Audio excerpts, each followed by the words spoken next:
एकरा ला जान हम भइनी रंगदार हो। तोहरा से ज्यादा करी जतिया से प्यार हो।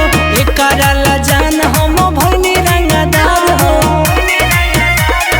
इतना मार मारब की कबो लेबो न करी सास रे।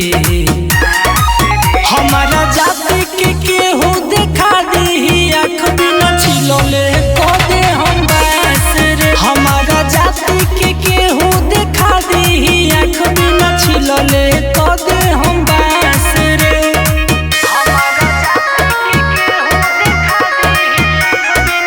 Music by Raj Babu.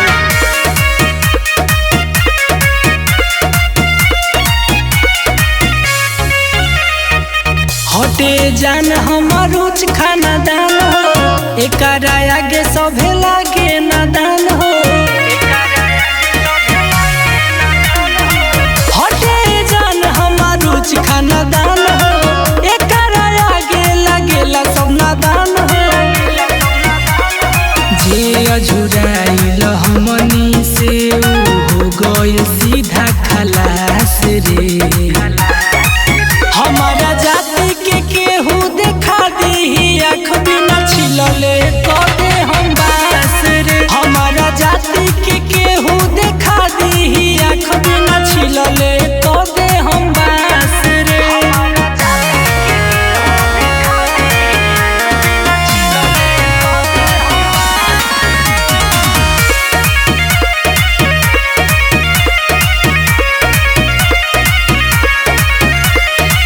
अपना जाति पकड़ी घमंड हो। एही से डरेला ई पूरा ब्रह्मांड हो। अपना जाति पकड़ीला घमंड हो। एही से डरेला ई पूरा ब्रह्मांड हो।